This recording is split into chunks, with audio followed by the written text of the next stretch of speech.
What's up? Another Patreon podcast. I'm your host, Ricardo Rants, also known as Ricky Rants. And I know I messed that up slightly a little bit, but it's Sunday morning, kind of afternoon. It's noontime doing a Patreon podcast. For some of you guys who aren't familiar with a Patreon podcast, it's when I gather friends of mine, also known as Patreon supporters, and have them come on and chat with me. So I never know when I'm going to do these, but I try to do them once a month, and I try to pick different times and dates so people can join us if for some reason weekends don't work well for them, but weekdays do. So I try to switch it up, and I never know who's going to show up, but I share the Zoom link with my Patreon supporters and hope some people show up and we have a fun little discussion. So they're always a blast. They're always fun. And that's that for that. And then also I have Ricky Rants and Rockfin, my premium show in Rockfin. You can also find all my shows in Rockfin. It's kind of like a second YouTube channel with also a premium show. So check that out. My show's also on Odyssey, BitChute, Float, and those are the only spots you can find. Some of my shows have been banned on YouTube, like episode, I forget the number of it, with Pete Evans, and then the episode with Kevin Sorbo. So definitely check that out. Follow me on all the social media platforms. Obviously, all these links are in the show description. Also, get some merch. I'm wearing some Union of the Unwanted merch, hoodies. Stuff's really high quality, and obviously it's just cool to represent such a cool project like the Union of the Unwanted. And of course, you can get Ripple Effect Podcast merch, and that's at the Ripple Effect Podcast merch.com. And I'm hoping to work on a new website very soon too, where I can put everything in one place, kind of similar to like Sam Tripoli and his new website, which came out awesome. Definitely check it out. So that's it. I'm going to start inviting people into this podcast, and let's get this party started. Let's see who's here, and let's see who's joining us. What's up, Ronnie?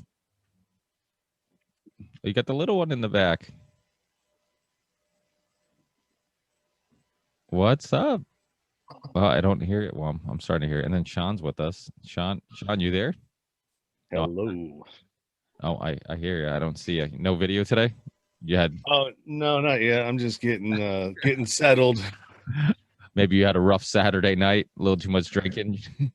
No, actually, not really. My daughter was over last couple of days, so I co-parent, and so it's like I gotta shift everything around. In the here, let me change background so I'm not like self-promoting here. No, it's all right. No, do it. Keep it. It's fine, because sometimes I'm sure if people are listening to this or watching this, it's they might be like, who's this Sean guy? He seems interesting. Does he have a show? And there it goes. He does. All right. Well, thanks, man. I appreciate it. Usually I try not to do that anymore, as you know how it goes as you're progressing through your journey as a podcaster. In the beginning, when you first started, it's like, I want everybody to be able to see me. And then as you start getting further along, you're just like, I don't want to, you know what I mean? It's like, I just kind of want to let it do its own sometimes. Yeah. It's almost like, I've gotten through those waves where like sometimes I'm like, oh, let me focus on, like, is there better ways of marketing? Is there better ways of getting the word out there? And then I'm like, I get so caught up in that whole process. I'm like, who cares? I'm like, let me just put out interesting stuff and hope that it picks up some steam and other people find it interesting. And, and then that's it. So I feel like it can be a distraction from what you really want to do. If you focus too much on that type of stuff, on all the other extra, like, oh, let me find out I mean, the clips thing, I've spent a little bit of time doing like the clips, and even that is so time consuming where I'm like, I've done less and less of it. And I was really hoping like maybe some fans would be like, hey, here's a clip, because I told them I have a playlist on my YouTube channel. I'm like, if you make a clip of a very because I hate listening to myself. So that's the other part of the whole clips thing that I don't like, is that I have to listen to myself and sometimes like re-listen to the majority of an old show. So I'm like, oh my God, I sound like an idiot. I'm like, oh, I said that. I'm like, oh, I could have said that better. And so I find myself like, it's like almost like torturing myself while I'm trying to find like some interesting clip. And then when you do find one, putting it out is awesome because it exposes people to maybe a really good old show that people missed, or because there's, as a podcaster, like that's a thing that is really interesting, is that we probably have some shows that we think were phenomenal and were really like overlooked, you know, like ones that, you know, maybe was a guest that people weren't too familiar with. And you're like, wow, that conversation, man, was just such a inspiring, thought provoking conversation. But it was with somebody maybe that wasn't as well known. So people might have skipped it. So it's nice to do those clip things. But, you know, when we're a one man show, most of us, it's hard to do everything. You know, you have to kind of pick and choose your time. Now we have three podcasters on here. We got Matt with us. Can I jump in quick? Absolutely, Ronnie. Well, what's up? Yeah, about the thing about not listening to yourself. So you was talking on your greatest hoax about seeing yourself. Yeah. Listen to that and saw my face the whole time. I was like, I get it. It's weird. It is weird. Yeah.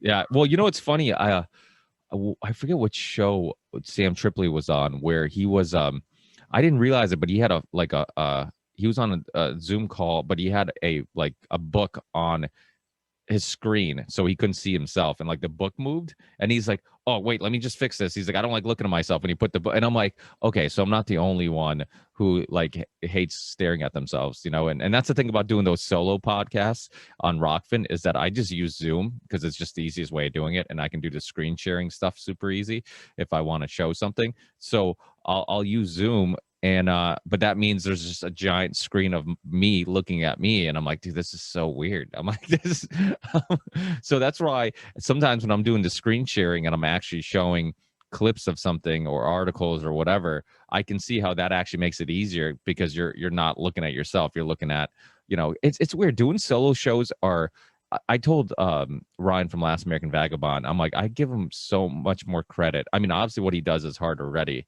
but when you attempt to do it, it's way harder than talking to somebody else. When you're talking to somebody, it's like a dance. Like, you know, they spark an interesting topic that gets you going, and then vice versa. But when you're by yourself, you're like, you really do feel like you're by yourself. So it's like, who am I talking to? And I'm like, and who am I to pretend I have something profound to share with you guys, you know? So it's like, that's the other thing. It's like, what the fuck do I have to say that's so interesting, you know? I'm like, I want to spend more time listening to interesting people, you know, because a lot of times it's like that. What's the term? There's a actual a name for it when like you feel like you're an imposter. Like, who am I to like have a show and people want to listen to me? So you get that, Matt? You know what we're talking about? 100%, man. Yeah, I get that completely. Who wants to hear this guy from Southern New Hampshire, you know, talk about, you know, geopolitics and various New Hampshire stuff, you know, with his buddy that he never met before the day we recorded our first episode, you know? And what you know, who I wouldn't want to, but you know, is what it is, and we do it, and it's building some steam. And yeah, the imposter syndrome is a big thing, you know.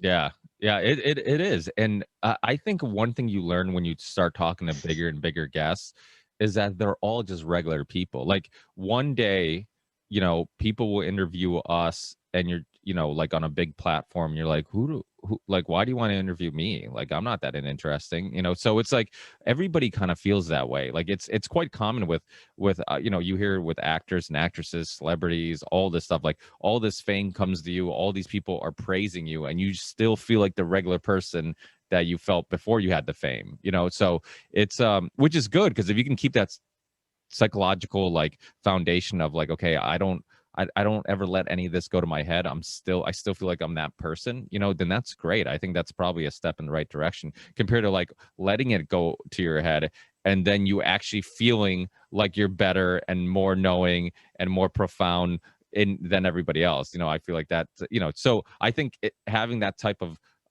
just feeling like I don't know, maybe that I don't know how else to put it besides just calling it the syndrome. Like, I feel like it's probably a good thing, and if it sticks around, it's probably not a bad thing, because it means that it hasn't gotten to your head and whatever. But I remember when people first started asking me to do interviews, I'm just like, sure, you know, and people were excited about it. I'm like, well, I'm excited you're asking me, because I don't know why you're asking me to come on. You know, it's like, let me put it out there. You know, I'm not an expert in anything, right? But one thing you learn is some of the most interesting people you talk to are knowledgeable about a lot of different things, and they're not experts in one field. You know, it's like they're people who think about a lot of different things, you know, a lot of different aspects of life.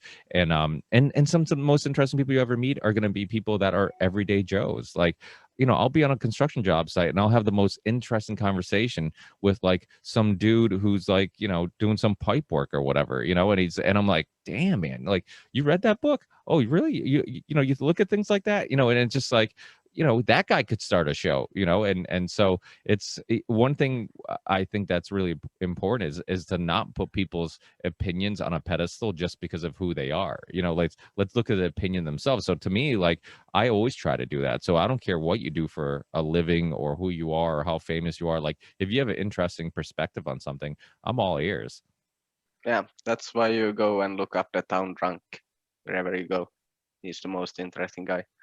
You know, it's funny you say that, because doing construction, we do a lot of work in like in the middle of a city, like, you know, Springfield or Holyoke or whatever, and you get a lot of people who walk around and people who oh, somebody called in, and people who walk around and do a bunch of stuff, or I mean, who are homeless, and I'm sorry, I'm distracted now, are homeless, and like, they're just, you know, people who don't have work, are homeless, or like drug addicts, and they'll talk to the construction workers because we're out there. They know we have nowhere to go, so we kind of have to listen to them, you know. So and you talk, if you actually take time talking to them, like Ronnie said, some of them are like super interesting, actually. Like, I mean, some of them are like Alex Jones if he completely lost it, you know, like, you know, like, they're just telling you like everything's a conspiracy, like, yo, you know. And I'm like, no, you're actually more correct than the normal person who's working with me right now. I'm like, I think you have a better grasp of reality than the person who doesn't think anything is a conspiracy. So it's interesting. Who's calling in today? Oh, okay. Prank call on Skype or on Zoom. Are you there, phone call person? We've been hacked. Why does that voice sound familiar? Oh, that was you, Matt. That was me, yeah. Oh, yeah, I'm gonna mute you, phone call person, until you're ready to share your name. Reveal yourself. Reveal yourself. Who are? But Matt, did you see? Speaking of New Hampshire, I got those vitamins for my kids. The one that the company you spoke about. Oh, awesome. Mega Foods. Yeah, they're great. Yeah, the kids, and the kids are picky. And it's with kid vitamins, it's like you go to a grocery store, it's usually like really low quality, you know, products, and they're full of sugar or corn syrup. And I'm like, wait, my kids are supposed to be taking this because it's healthy for them, and there's like corn syrup in it. So define kid friendly, you know, vitamins with high quality ingredients. That was awesome. Yes, they actually liked it. It passed the taste test. They actually liked them, because that's a big thing. It's like, I can find a high quality vitamin, but can I find a high quality vitamin that the kids like? And actually, look, we're almost doing the swap cast again. Where's Sam? Yeah, where's Sam? And Drusilla. But What's up, Adam? What's going on, guys? what's up? Yeah, Adam. What's up, brother? Haha. So- Good to see everybody. Yeah, thanks for joining me, guys. Yeah, so it was cool. And then the other vitamin I actually purchased, which I really like too, the kids end up liking, is I had that doctor who's actually joining us on the next Union of the Unwanted tomorrow, Dr. Frank Aida, and who was just on my show. Super smart guy. Like, we had like I mean, that's probably the show that 2.5 hours like flew by so quickly. Like, because it was just those type of topics are topics that I really enjoy, and I've been deep into since, you know, I was young, because I was always into like bodybuilding and then athletics and all this stuff. Look, the phone call left. Now that's the mystery of the podcast. Who was the person who called it? You know, it's funny. I almost was gonna, because I think maybe I shouldn't say it on the air. Maybe I'll put it in the chat. But what the hell was I talking about? Oh, Frank Aida. Yeah, he's actually friends with. He's related to, you know, you guys know who Richard Grove is, right? Yeah. He's related to Richard Grove's wife, and that's how I got hooked up with him. They're like, "Oh, you got to get this guy on your podcast. He's awesome." So I looked into him, like, "Oh, he's great." And one thing that I loved about him, and as a podcaster, I think we all love, is when you find a gem of a guest that nobody else has had on yet. And I'm like, oh yes, I'm gonna have him on first. And I'm like, once he does my show, maybe the word will get out a little bit. But if you guys are ever looking for a guest, he is awesome. The naturopathic doctor, been doing it for a long time. His ability to really like just dissect the issues with modern medicine and conventional medicine was really, really interesting. So if you guys, and I asked him too, I'm like, hey, you want to do more interviews? Because if so, I'm like, I'll hook you up with some podcasts. I'm like, anytime I find somebody who's really cool and people are kind of unfamiliar with their work, I try to spread the word as much as possible. What's his name? Dr. Frank Aida. It's I'm gonna spell it wrong. Aeita. A what?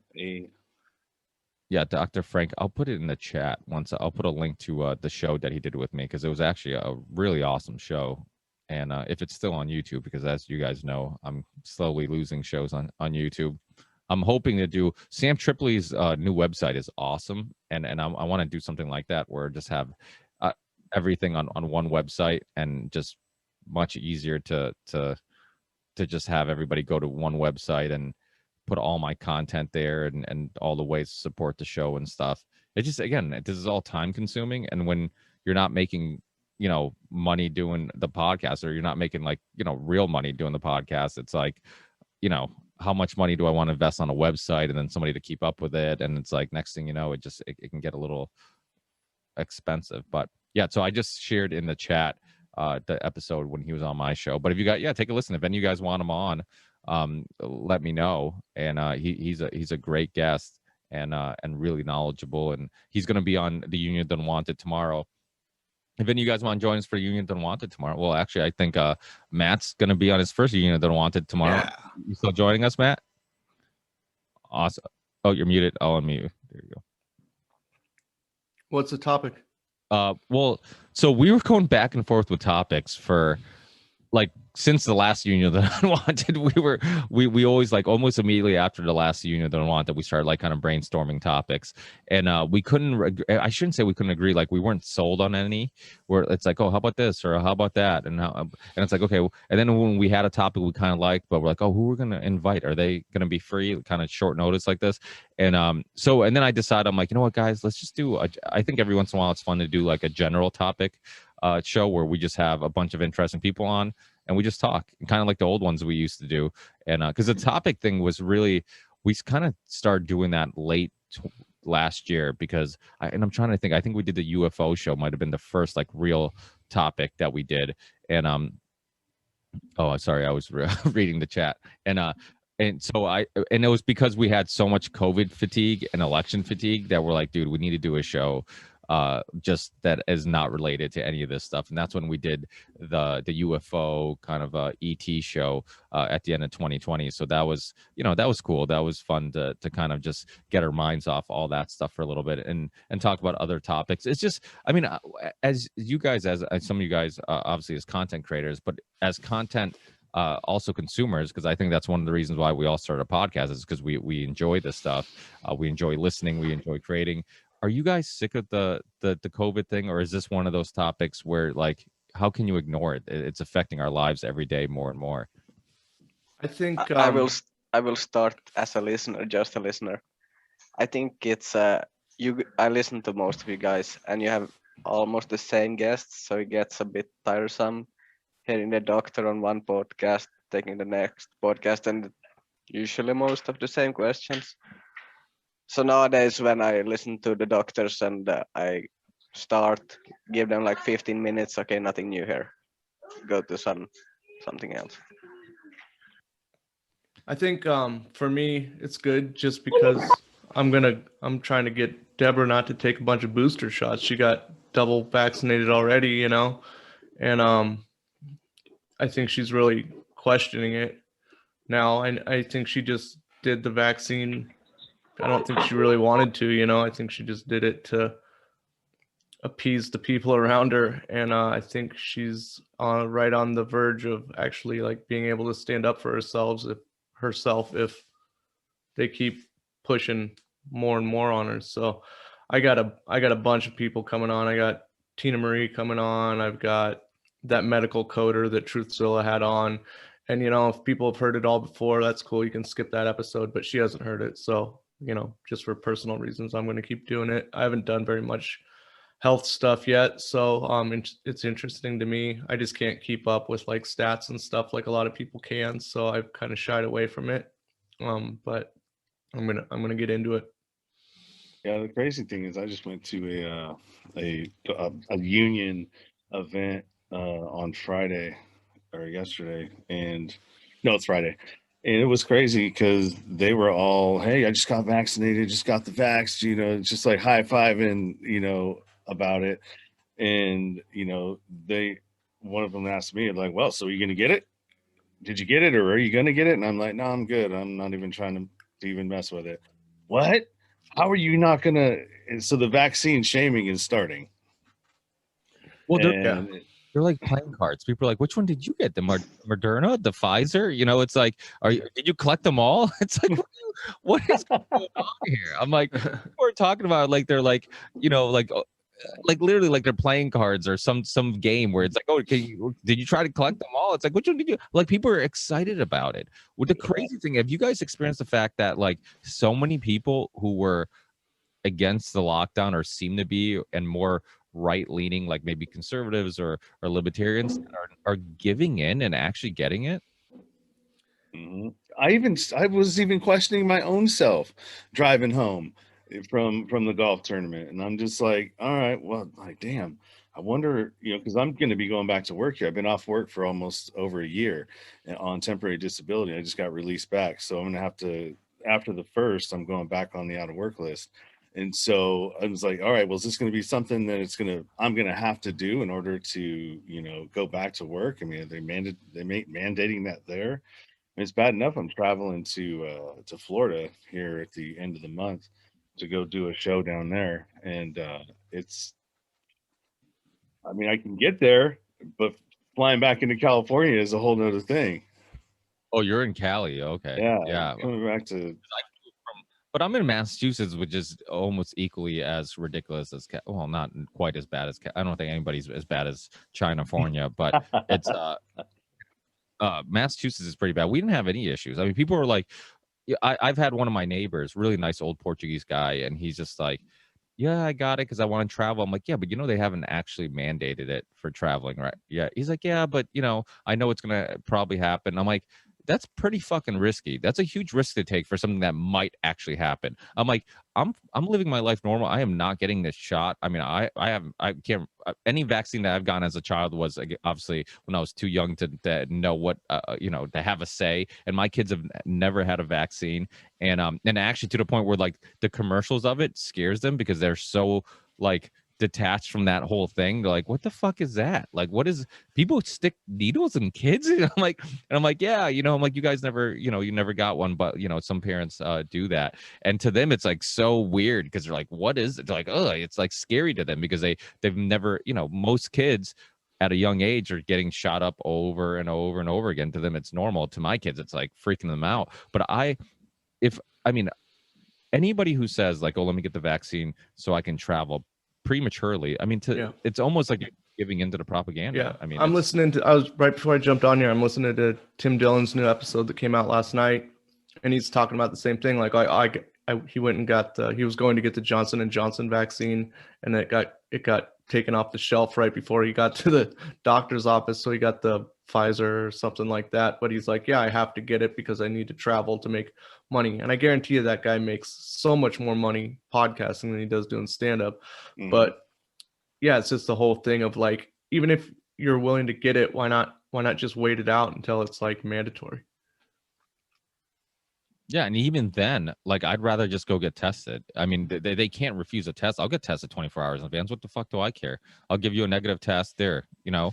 I mean, it boggles my mind. The fact, I saw a meme. It was freaking hilarious that I shared the other day. It's almost like taking a vaccine to not get pregnant, but you still have to wear a condom and you can still get people pregnant. Yeah. Like it's like, how does it even make any sense? It sounds so silly. Like you're literally telling people like, hey, we'll get the vaccine to get back to normal. But by the way, you could still spread the virus, you could still get the virus, and you still have to wear a mask. It's like, then what's the point of getting the vaccine besides ching ching, Yeah, profit. Truthzilla put up this meme, and it's like a guy in a garage talking to the mechanic. And the mechanic's like, "Well, your car seems to be totally 100% fine, but we've been trying this new oil out that works pretty good most of the time, but sometimes the motor blows up when you put it in. Do you want me to use it?"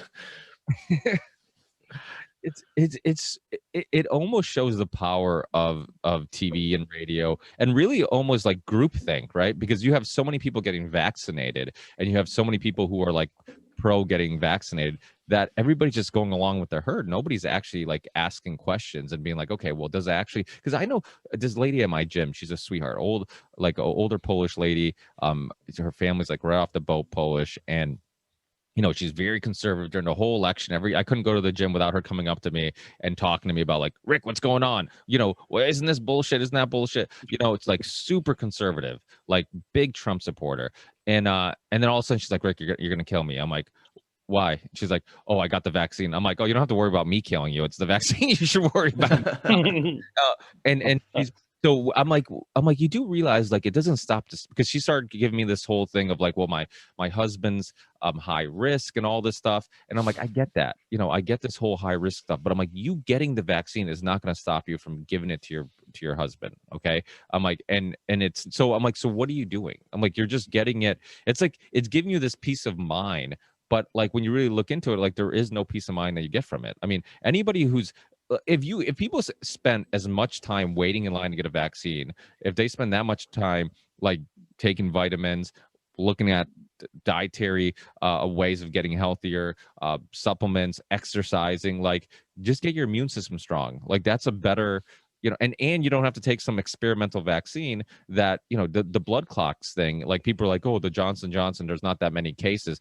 Well, there was a very pro-vaccine guy that was on Fault Lines Radio this past week, and I like to listen to all sides of the argument, and even he was saying that, and this is a pro-vaccine, pro-COVID vaccine guy, and one of the hosts was like, oh, well, there's not a lot of cases. Why would they, it seems like kind of ridiculous to take the vaccine off the market when this many millions of people got it and whatever. And he's like, yeah, but these blood clots are very hard to diagnose and find. So there's probably going to be many more cases or many people who are just misdiagnosed. And so he's like, it's almost impossible to know how many cases there actually are. And I'm like, oh, okay. And that's why sometimes I listen to, we're talking about listening to the same doctors or same type of information on different shows. Sometimes you'll hear a piece of information that comes out in one interview that didn't come out in another interview, or something really interesting where it's just like, okay, I listened to this guy already, and it might be some of the same information, but they might ask a question that host didn't, so you might end up getting some useful information. But that was very interesting to me, because somebody who's pro COVID vaccine, for him to admit that, like, hey, this is hard to diagnose, there's probably many more cases, it really made me think like, okay, so this is way bigger of a deal. Because sometimes from our perspective, I try to catch myself too. I'm like, okay, am I just jumping on the anti Johnson & Johnson vaccine thing and saying it's way more dangerous than it maybe possibly really is, just because I think that it's experimental and people shouldn't get it. So I try to kind of pump the brakes too, to make sure I don't get too tribal myself, because that can happen. And I try to put things in perspective, like, yeah, absolutely, there's a risk in not getting the vaccine.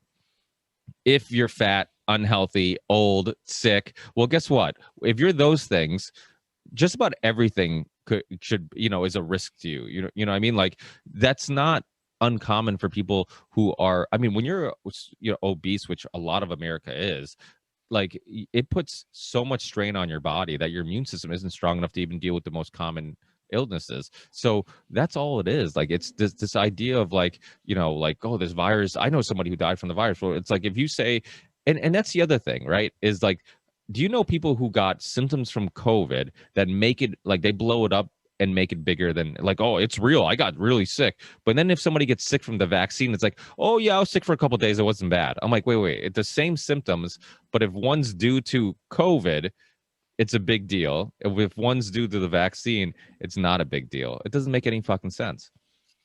So my girlfriend's dad, like, this dude is almost dead. He's, got leukemia. He's got all this other stuff. He was exposed to Agent Orange. He's got MS. And like, he got COVID and he beat it. So I mean, it should have knocked this dude out. Plus, he's in his like 70s, 80s, something like that, and he was able to, you know, escape the COVID death. So I mean, I don't know, man. That's probably the only person that I know that has gotten it. There's just too much information on our side that we know, that, you know, and everything that goes along with, you know, the mainstream and them controlling narratives and all the other stuff that goes along with that. But it's just really difficult to convince anybody else that doesn't think that way, because they're so like stuck on the mainstream media, you know, the news, CNN, you know, that steady diet of trauma. Yeah, are you guys still actively trying to convince people, or are you kind of taking the Eddie Bravo approach of, you know, if you don't see what's going on right now, I can't help you? I try to convince everybody to not get the vaccine. Every person, like almost to the point, like if anybody even brings it up, I immediately, like I have like bullet points. I'm like, okay, you know it's experimental. You know that the animal trials with coronaviruses in the past, those animals have many of them end up dead. You know that they've never successfully, you know, had a type of vaccine like this. Many people aren't even calling it a vaccine because it's, you know, it really is gene therapy. Some of these vaccine companies that we're calling vaccine companies aren't even vaccine companies. I mean, some of these companies have never made a vaccine before. This is their first step, you know, first foot into that market.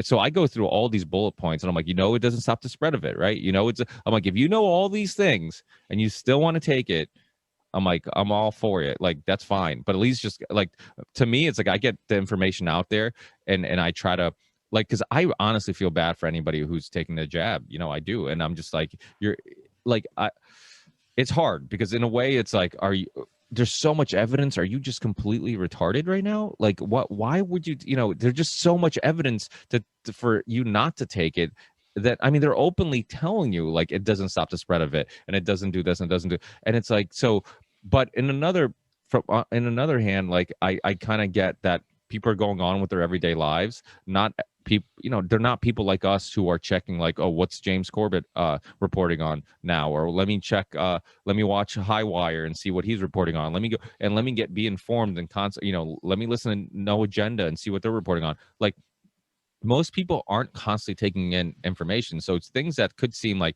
ridiculously obvious to us, to them, like, you know, they're probably have the news on in the background while they're cooking or doing the dishes Yep. or vacuuming, and the news is like, new vaccine, or get the vaccine, or get back to normal if you get the vaccine, everybody's getting the vaccine, you know. So, and little by little, that indirect way of Yeah. just getting in people's psyche, you know, it's almost like it almost seems like they're getting people to take the vaccine not consciously but almost subconsciously, because it's constantly everywhere, and all this interaction, how open people are about talking about, you figure getting the vaccine is kind of a personal a personal conversation you have with people close to you, like, hey, do you get it, do you not, because you don't want to offend anybody, you don't want to, you know, make them feel like, hey, you should or shouldn't get it. But people, because vaccines in general was always one of those topics where you had to be kind of tiptoe your way into the conversation and make sure you don't piss anybody off. But people are just openly talking about it, which is helping the whole narrative, because you're like, oh, they're talking about getting it, maybe I should get it, you know, maybe. Or you don't want to be the guy that said you didn't get it, you know. Well, I don't give a shit, but people that don't have a strong will, you know, are scared of that. So, did you guys James Corbett was on with Thaddeus Russell this week, Yes, he was. I shared that. Yeah. and it was rad, like, because anytime we can get that crossover between liberty and conspiracy, and especially with a guy like James Corbett, you know, as the ambassador for us, that is really, really good. And yeah, if anybody hasn't checked it out, listen to that episode. And then another little crossover between the liberty and conspiracy world this last week was our man Charlie Robinson went on with the Liberty Lockdown podcast, and it was really good too. So that cross pollination like excites me, because those are the two worlds that I'm from, and anytime that we can do it and red pill people that are already like red pilled on all the political stuff is really helpful. And then as far as the Thaddeus Russell and James Corbett episode went. I'm not going to say who, but one of those two guests, one of those two content creators may be on the Deborah Gets Red Pilled podcast next Friday. So stay tuned and find out. I got to jump off, guys. I got to go do a show at 10 o'clock. So thanks for having me on, Ricky. Will you send me some info about tomorrow? Yeah. If you want to join us tomorrow, Yeah, I'll jump on. I'll send you guys a Zoom link. I'll add you to the guest list. Cool. Right on. Thanks, guys. It was good seeing everybody.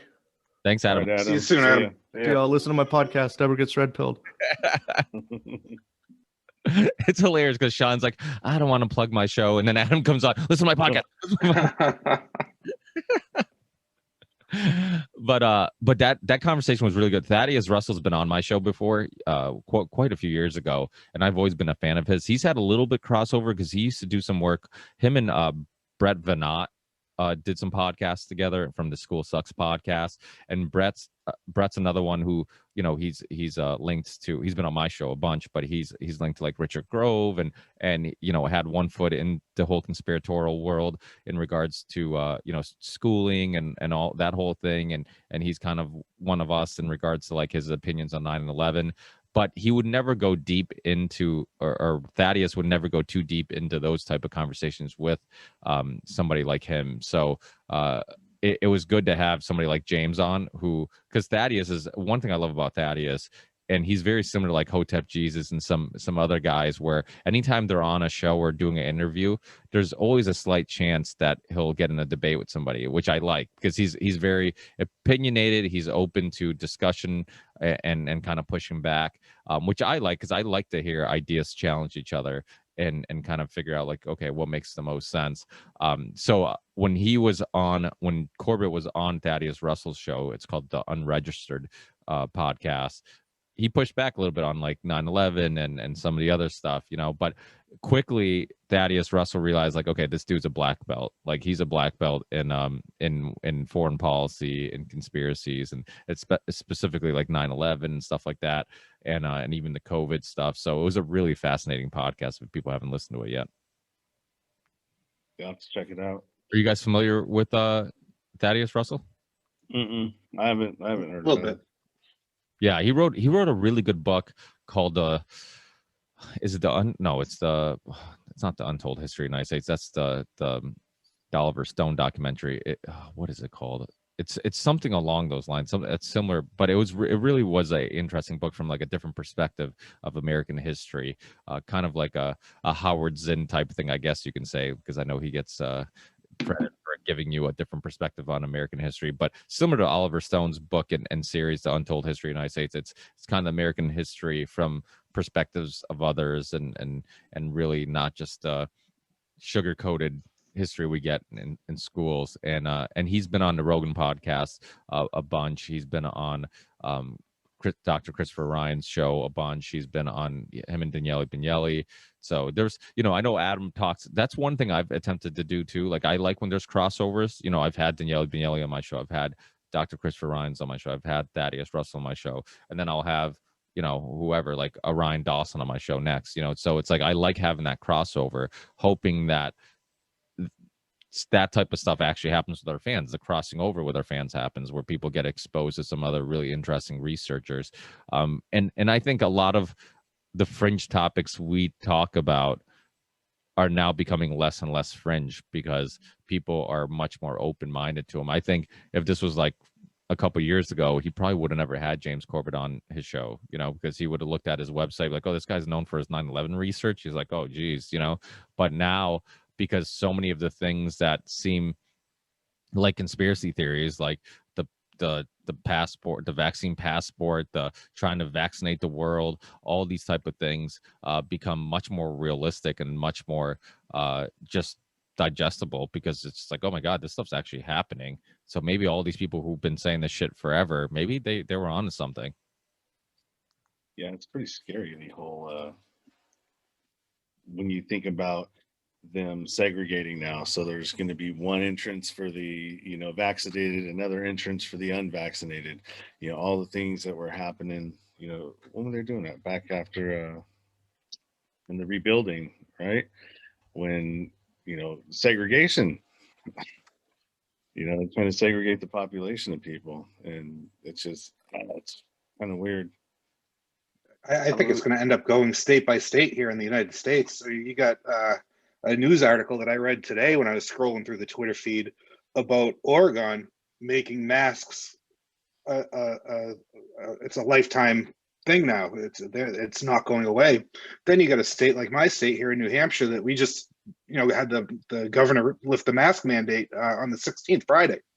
So I think you're going to see that segregation happen, state to state, and who knows, man? You could get states that are fully open and states that aren't fully open, and then what's going to happen? That herd mentality, that group think is going to come into each state, and then these states are going to end up fighting with each other. I always go to the worst case scenario, but it's crazy. Two states. Oh, go ahead. No, I was gonna say, haven't two states already said that they're not going to enforce the vaccine passport thing, like Florida and another state, or nope, it's not happening. Not here. The city in California too, right? There was a city in California that said that they weren't going to do the vaccine passport. They were playing around with the idea of it. I can't remember which one it was. And what happened was the people spoke out. And that's what it's going to take, is for the people to speak out. It's going to be, the parents that aren't wearing the mask at the kids' soccer game that, is going to have every other parent that's there realize, hey, I don't need a mask, or walking into the grocery store, the same thing, or these people saying, the vaccine related stuff. It's all a money grab, and people need to hear this. And I think everybody has, or a good majority of the people have some sort of reservation about everything that's going on right now. And I think people are starting to see how everything's kind of interlocking between these lockdowns and what's happening with the Chauvin trial, and what's happening with masks, and what's happening with vaccines. And it's people are gonna, I think we'll be waking up slowly but surely, and it's just kind of inevitable. And there's going to be some that aren't gonna, but what are you gonna do? But I really hope it doesn't head towards that segregation thing, being, this state is fully open, the state's locked down, the state's fully open, the state's, locked down. Well, I'm cool with that, because then everybody who thinks alike, and we can all go to the same state and live normal, and all the crazy people can be in the same state and be crazy, and they can stop harassing everybody else. And I mean, so Matt, one thing I'm always curious about is, because I know in Massachusetts there's like, you run into like just a-holes who just really look for a reason to kind of be an asshole and be like, hey, lift up your mask, or it's not on your nose, or put on your mask, or whatever. Like I always tell myself, like, the second this mask mandate is gone, they'll be taking off that mask as quickly as I am. So have you found that like just about everybody has taken off the mask, or is it still people wearing masks? It's a mix right now, and it's like I said, I think it's going to take one person to take it off, and then people are going to see it, and then they're going to start doing it. So where I live in New Hampshire is right on the border of Massachusetts. I could literally take a ball and roll it into a town in Mass called Bethune. And a lot of people come into New Hampshire to do their tax-free shopping, and they bring all their groupthink with them. But when you start heading north away from the Massachusetts border, even before the mask mandate was lifted, and you were seeing people without masks going into the gas stations and in grocery stores and going about their business, normally. It's just going to be a matter of time before it happens all over the state, and people just say, screw you, I'm not doing it. Our business. Yeah, we actually, what I thought was funny too, just real quick, was even heading up Route 16. I did a lot of work last week up in the Lakes area of New Hampshire, and that's pretty far up. And for some reason, our government took out 2 huge billboards on 16 about vaccinations. In the big title in orange letters of the billboard, this is your only shot to get back to normal. So I don't know. Hopefully with the mask mandate gone, those billboards come down, and we'll see. It's a mixed review all over the state. Yeah, same here. I'm in a rural area, and most of the people, I went to the bar the other night just to go hang out and get some socialization, and nobody was wearing it. But go to the next city over, everybody's got them on. Yeah, do they have the tent set up in the next city over at the restaurants where you're eating outside, but you're eating inside, and it's okay to eat inside with a mask? It's just the stupidest thing, and people have just lost their minds. I think it's the lack of oxygen. Are businesses still requiring to wear masks, most of them, or have they taken off? Because I know in Massachusetts, just about, I think it's required. Every business has a sign on the front door saying mask required. Have some of those signs come down, or are they still No, there? they're still there. They've invested a lot of money into those signs and their decals on the floor and all that stuff. So they're not gonna put that stuff away. And there's still people that are uncomfortable with the whole thing. But yesterday we go to a vet that's inside PetSmart. They're located in the back of PetSmart. It's called Banfield Pet Hospital. And I was in there without my mask on with my dog. My dog had to get the kennel cough shot so we can board her. And where else was I? I was in a bunch of places yesterday. I wasn't wearing it. I'm 6'3", about 260 pounds, so I don't think anyone's really going to approach me about the fact that I'm not wearing a mask. But I think they just see it and they wish that they were doing the same thing, and then maybe the next time they go out they don't put it on. It's a domino effect. Yeah, all the businesses here are making it wear it. I think we're even still in a certain tier of the of the lockdown. A color code. Yeah, color code. We're Kind of like after September 11th or during the anthrax, right? With the scare, it's like, oh, code red. We're in code red. We're in code orange. We're in code. Keep scaring the shit out of people. Yeah, that's I mean, I said this on my recent Ricky Rants and Rockfin show. How I think the masks are crucial to convincing people they're still in a pandemic. Like, because I think the second you remove the mask mandate, how much of our lives would feel much more normal. Like, we would almost have zero. Like in Massachusetts, restaurants are almost completely normal in regards to where they can sit and the seating and the capacities and all that stuff. And the only thing that keeps reminding you that there's something that you should still be vaccinated for is the hand sanitizer, the mask signs everywhere, like you said, the decals, the stickers on the ground, all that type of stuff. And so if you remove that stuff, you remove the masks, people would be like, well, what the fuck's the point of me getting vaccinated? Like, life's normal. I don't need to get vaccinated. Like, things are pretty normal now, So I think the mask thing, the reason why there's so much pushback on it is it's that constant reminder that, like, we should still be freaking out about the spread of a virus. And I think if you look at the states that kind of removed the mask mandates, and I'm sure you guys saw that little video that was on CNN with the lady talking about, like, states opening up, and if they open up too soon, when people go back to normal, how the hell are they ever going to have how are they going to have an incentive for people to get vaccinated? Like, almost openly saying, like, hey, we need to keep giving people incentives to get vaccinated. If life gets back to normal, then they're not going to get vaccinated. Like, so it's not about, like, science or the spread of the virus or any of these other things. It's specifically about just vaccinating people, regardless if the vaccines work, regardless if there's some which one you get. I mean, that's the other thing too. It's like it's everything's been kind of like lumped together. Where just like, get the vaccine. Like, there's only one, and there's only one type of vaccine from one maker, and it just shows, like, they're just and then this whole thing of, like, making you feel like you're contributing to things getting back to normal. That's the other thing too. It's like everybody just feels like, oh, I'm a part of getting things back to normal because I got the vaccine. I'm a part of this. I'm a part of, like, making life better. The recent New World Next Week with James Corbett and James Evan Pilato, they were talking about all these artists, these punk rockers, and all these musicians that are supposed to be anti-establishment that are now showing all on social media them getting the vaccine and, like, being all proud of it and stuff. And it's just like, wait, what the fuck, man? I thought you're supposed to be anti-establishment. You're supposed to be anti just like doing Rage Against Machine. It's like, fuck you, or how does the lyric go? It's like, I won't do what they tell me, or whatever it is, and now there's fuck you, I won't do what you tell me. Exactly. Yeah. And now there's that meme saying, like, I'll do what you tell me, or something like that. But it's just crazy how some people have blinders. It's I think Corbett and I have talked about this in the past when we were talking about Noam Chomsky, how, like, when you talk about manufacturing consent and you talk about, like,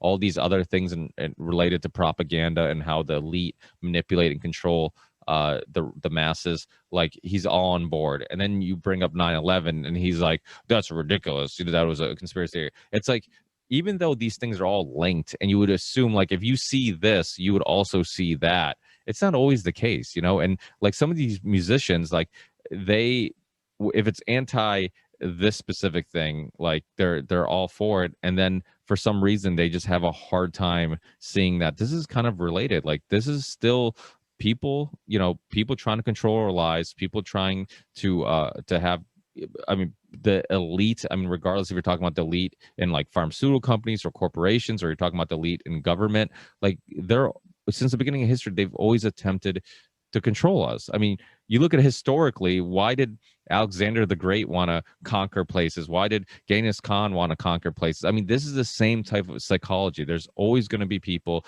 who want to control the masses and conquer people. And the only difference is now they wear suits and ties, and we think like, oh, they're not the same thing. It's like, no, they are the same thing. Yeah, pretty much. It's similar to like the Prince Philip's thing. Like he passes away. I'm seeing like before soccer games, they're like having a moment of silence for this idiot, and I'm just like, dude, like, like, are we still really pretending there's kings and queens? Are we really pretending this guy is like some hierarchy because he's a part of some bloodline? It's insane. But the thing about that story that is interesting, it's a reminder. Like they're openly saying we think we're better than you because we're a part of this family. In America, they're just not openly saying it. I'm I think waiting it's- for the next virus. He said it will come back as a new virus to kill people or something like that a few years back. Yeah, do you guys know about that? Prince Phillips, he said that if he was resurrected, he would want to come back as a deadly virus to help with the overpopulation issue. Out of Yeah, all, what's that? when Charlie Robinson came on our show, what was it, last week? We called it on the show, and I said, you're hearing it here first. The next round of whatever pandemic that we're going to have is going to be like COVID PP. Somehow his name or something with him is going to be intertwined into it, whether it's the age that he died, was it like 99 or something like that? So I think these people are sick enough to do something like that and name the next round of whatever they're going to try and push as the next boogeyman fear tactic on us. It'll be named after him. Well, they Wanna keep take telling bets? us. They keep telling us about, oh, it's mutated. It's it's like they're trying to prepare us for oh well, something's coming. Something's gonna be ready. Yeah. I just think it was so super amazing how they were able to control the majority of the population the way that they did in 1 year. Yep. I was just Took like, away our identities. Yeah, it's crazy. I was just like, whoa, man. I mean, just watching, because when you're looking from the outside, when you're not plugged into the mainstream BS, and you're just sort of watching things in different areas and like the reactions and all this stuff, you're just like, wow, it doesn't take a lot. Yeah, what really gets me too is when I see these people last year that were so pro mask and put that maxi pad on their face and continuing it, and those are the same people that if you weren't wearing it, they would say you're going to kill grandma. You're going to kill grandma. You're the reason why that these people are going to die, because you're going to spread the disease. Now these same people are pushing the vaccine and guilting people into taking the vaccine, but they don't give a shit about who this vaccine is injuring or dying. And it's the biggest hypocritical thing. And everybody's hindsight goes away because now all of a sudden there's a jab, and most of these people looking to take this jab are people that hated Trump, but he's the one who pushed in friggin' Operation Warp Speed and crammed this fucking thing down our throats. Yeah, I mean, that was the one thing about Trump that I gave him a little bit of credit for, was like his pushback against the whole pharmaceutical industry, because him being outspoken about hydroxychloroquine and him constantly, like, when you could see everybody around him was trying to scare the shit out of people, and he was always trying to minimize the threat of the virus a little bit. That to me was like a good sign. But in the Operation Warp Speed thing, it's like, wait, why? Yeah. Yeah, and he was at the head of it all. I mean, and he was the only president ever publicly to question vaccines. I mean, during a debate before he was president, he questioned it. A lot of people have heard the story about him meeting with Robert Kennedy Jr. when he first became president about the whole issue. So it's like I really thought like, okay, this is good. But I guess to be optimistic, if Hillary Clinton or Joe Biden or somebody else was president, how much worse would it be? Because you would have, we see now that the power of the TV and the media and the politicians that are running your state can affect the way the whole state is interpreting what's going on. Because you see, like, you go to Florida, the governor doesn't give a fuck. So what happens? You have a bunch of people who don't give a fuck.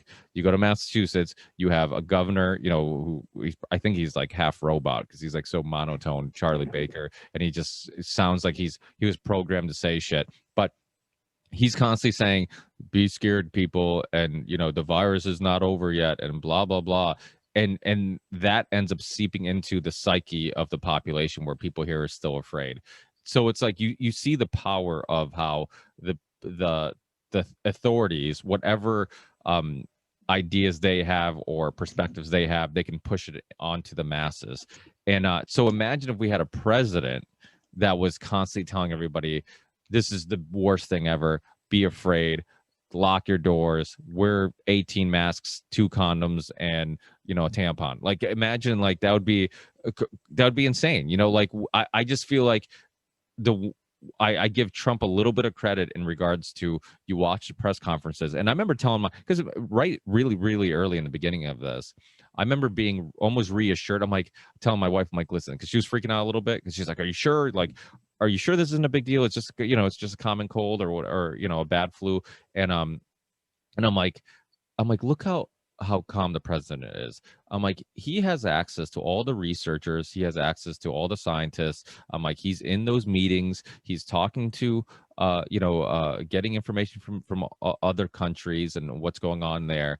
I'm like, if he's calling it the Chinese virus, and if he's calling it, like, almost immediately start calling it the Chinese virus, and he knows what's going on behind the scenes. You know, he knows, like, you know, that big pharma's maybe pushing things in one direction or another. He kind of knows all those things.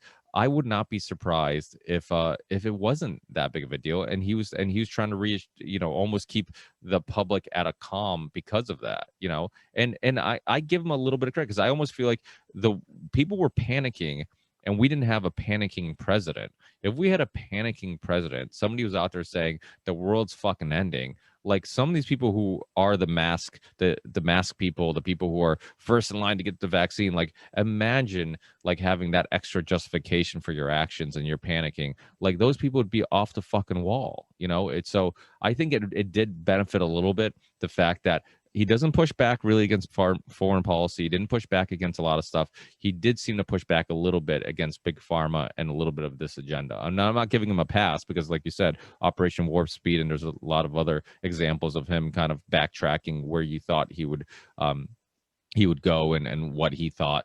But I think that he does probably deserve a little bit of credit for the way he handled it. And if you go back and watch those press conferences, he did seem like it was this constant battle between him and the doctors. Like, Dr. Fauci would go out there, try to scare everybody, and then, you know, Trump would go out there and try to, like, say, well, you know, it's really not that big of a deal or whatever. Like, he always seemed like he minimized what Dr. Fauci was doing, which obviously now you see there was a lot of internal fighting, because now you see they absolutely hated each other, you know, and they're battling since he left the Trump administration, and you could see they don't like each other. So how much of that stuff was going on at the time, and how much of that was influencing what was going on? So that's the thing. Like, Game of Thrones and House of Cards, like I always say, it's the same movie in different times. You know, it's there's always going to be elites and you know, trying to control people, but more importantly, there's always going to be a lot of shit going on behind the scenes, like just people trying to get up the ladder and fighting amongst themselves and doing favors, backdoor deals, all that type of stuff that happens that we're not aware of, and we might not be aware of until, like, a long time afterwards. I think it's all just a game, honestly.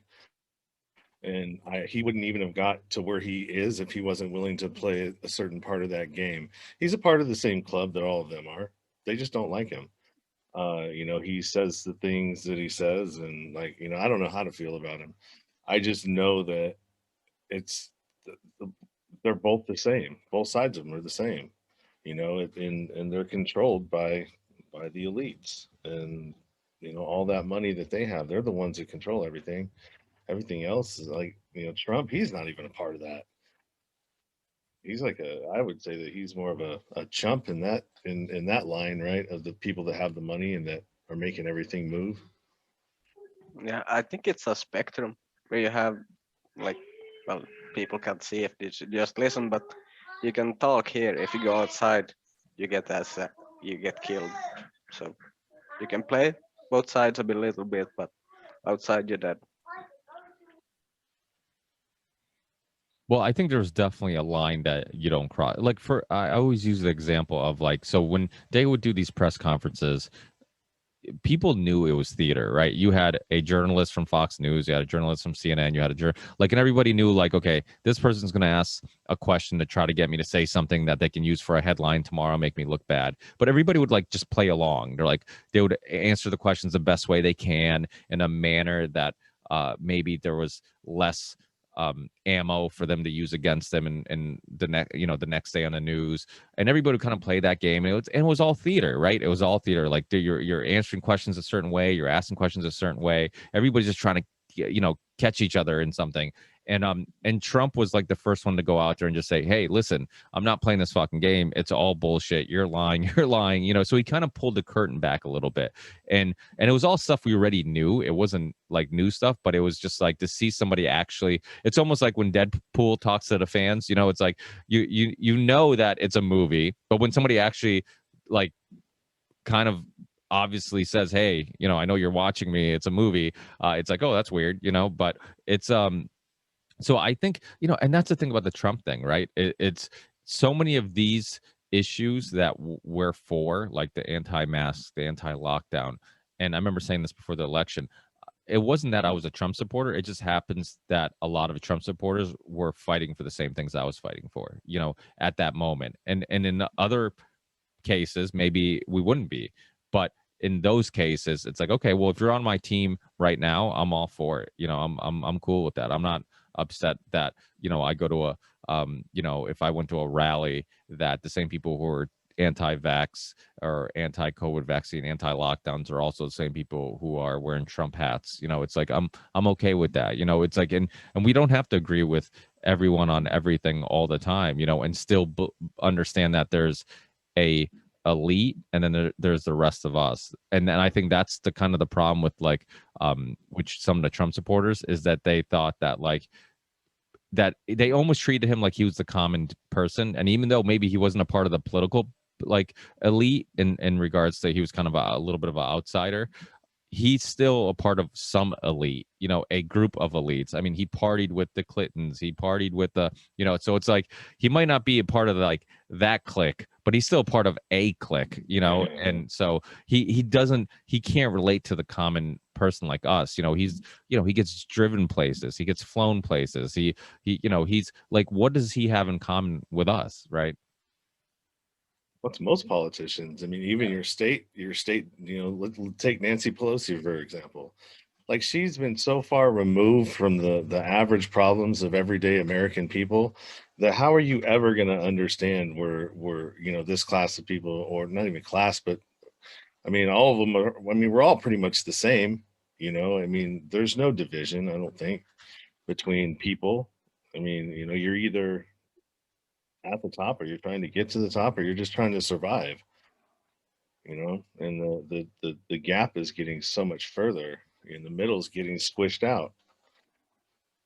And I mean, by design, I don't know, but I know that our politicians don't have no idea what it's like to be like that. I don't even think they ever did. Most of the people that get into those positions are family, like families that have been doing it, or they're connected through certain means and certain other families. So, I mean, if you just look at your local situation, I mean, it's not much different from from the national scene. It's just at a smaller level. But I mean, most families in a town, let's just say a city, it's the families that have been there the longest that own the most, right? People always talk about old money, right? Oh, that's old money. Mm-hmm. Yeah. I mean, what does that mean? It means it's been just, given throughout the generations, and people are loaded now, but they're not loaded because of anything they did. They're loaded because they came from a loaded family, So it's yeah, I mean, that is the case in just about all aspects of life. I mean, people, I mean, you see it all the time. Like, how many times do you hear people complain about somebody who got promoted or somebody who has a high paying position, not because of their ability, but because of who they knew or who they're related to or anything like that. So and that's the thing that I think people have a hard time kind of putting in perspective, is that these small examples of how the world actually works will actually help you understand, like, at the elite level. But people have a hard time relating, politicians and all these people that are on TV that do such a great job of telling you that it's about helping you, and it's not about them. They have a hard time looking at those people the same way they look at, like, local politicians, or even like local, like in your own job, like possible like backstabbing and people trying to get ahead of one another. I'm like, that's, like you were saying, Sean, it's just a smaller scale, but it's like the world works the same way just about everywhere. Like, it doesn't matter if it's a small little mom and pop business where there's like not a whole lot of employees, but a couple of them don't like each other, so they're trying to get them in trouble, or one's trying to get promoted. I'm like, you keep like increasing that scale, and it's the same thing. You get the politicians, now they're fighting for much bigger, much more important rewards, and that's more money, more power, and money and power at a scale that we can't even understand, and influence at a scale that we can't even understand. Now imagine what people would do to get up that ladder. I mean, they will do the most unmoral things. They'll lie, cheat, steal. So like, when in regards to politics, like this stuff, like nothing's out of the realm of possibility when it's backstabbing or murders or assassinations.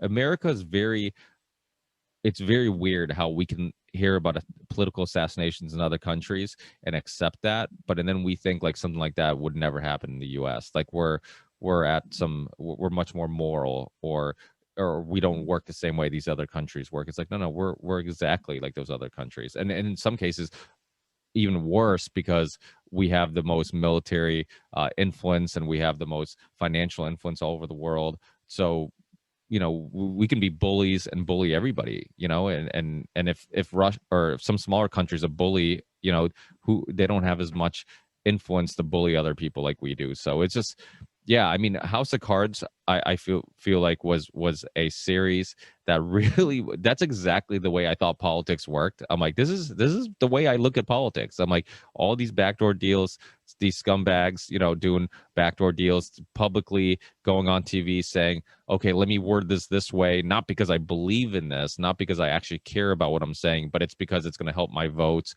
or it's going to help my public relations. And so it's all, like we've been saying, it's all theater.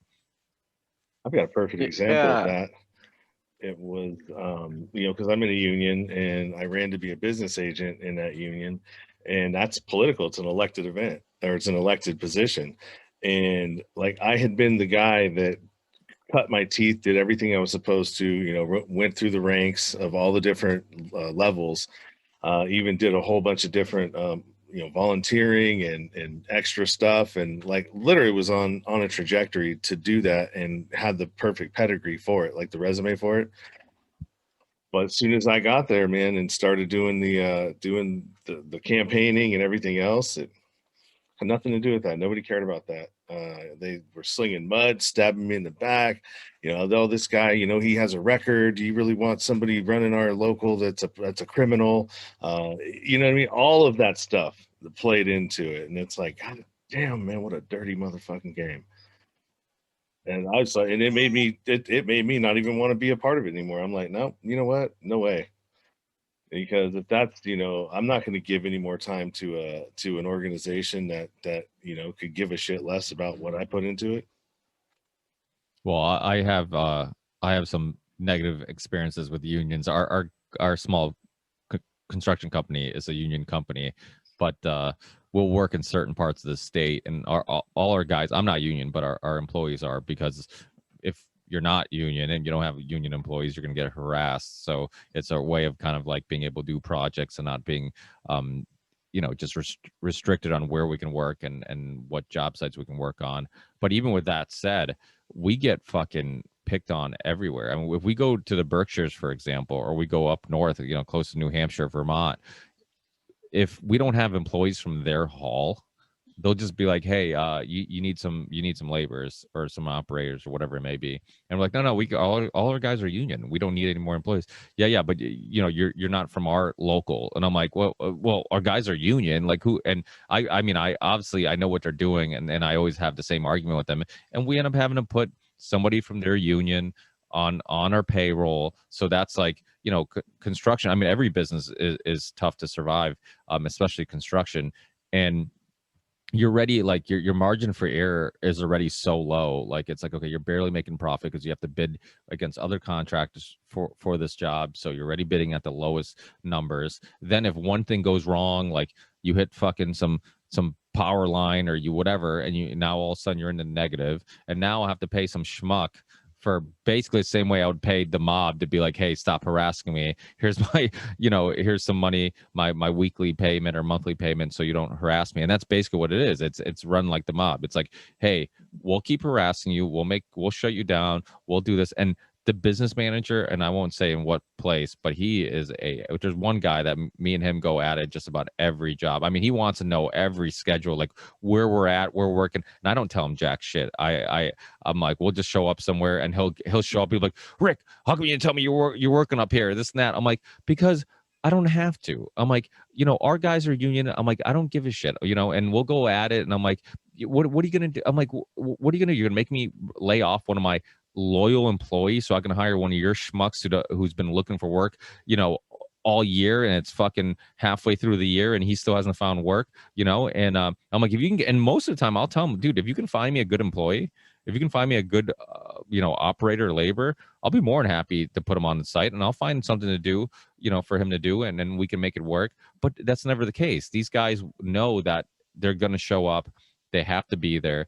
So some of these guys will just do minimal work, if anything, and they're just there just so you know the union doesn't harass you. And some of these, so one of these business managers had I remember them going through this whole election, and he actually lost, and I was like, oh, that fucking asshole, I'm so glad he lost. And because he was just super rude, and he showed up to our job site. He literally would just pull his personal car into our job site and just park right in the middle of the job site, like, and just start screaming at me. And then he found some like loophole, like something like the guy, I don't know, something happened, but they did a re-election and he ended up winning, you know, again. And I'm like, dude, this is like Al Gore Bush election in Florida. I'm like, this is just, there's all these conspiracies, and I was hearing all these stories from different union guys, like what happened and what, you know, and I'm like, oh my God, I'm like, every election is dirty, you know. I'm like, this isn't, you know, everybody cheats, you know. It's like that saying, you know, if you're not cheating, you're not, you know, you're not trying to win.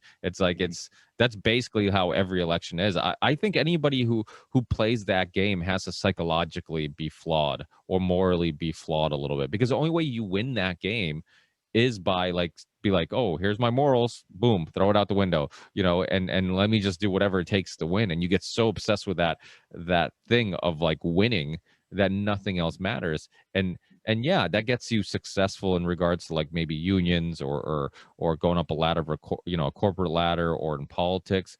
But fuck, it makes you a shitty person, you know.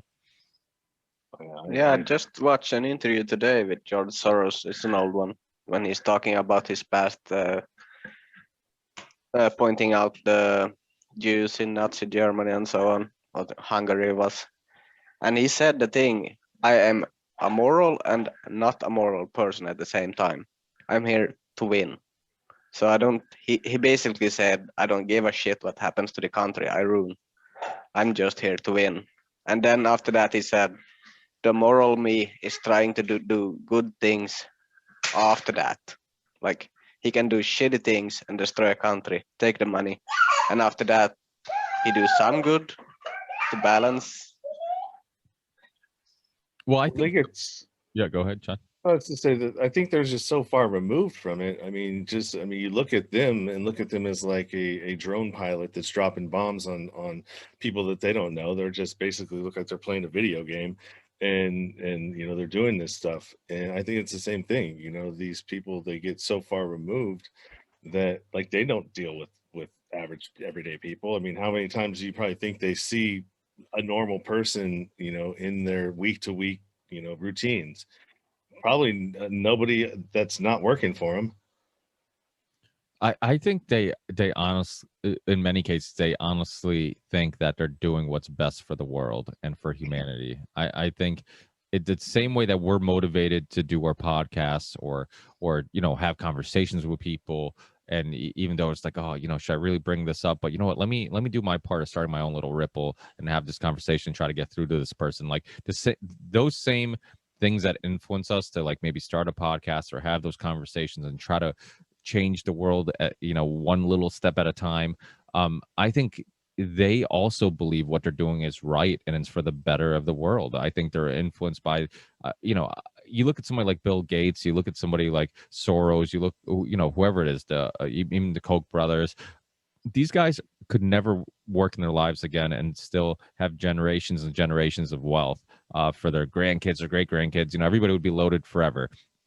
So what motivates them to travel all over the world, do meetings, get up early, I think what motivates them is the same thing that motivates us. Like they truly believe that they're making a difference. They truly believe it's for the eugenics movement, they truly believed it was for the betterment of humanity. Like it wasn't like they were doing it because they just were sick scientists. I mean, in some cases that could be possible, but I think in many cases it was like they truly believed, like their justifications for it was they truly believed in the long run it'd be better for humanity. Like, let's filter out the people that are sick, let's filter out the people that have health issues, let's filter out the people who are dumber, and in the long run, it's gonna be what's best for the world. And I think Bill Gates and many of these people doing the same thing. Maybe they truly believe in depopulation would be best for the world. Maybe they truly believe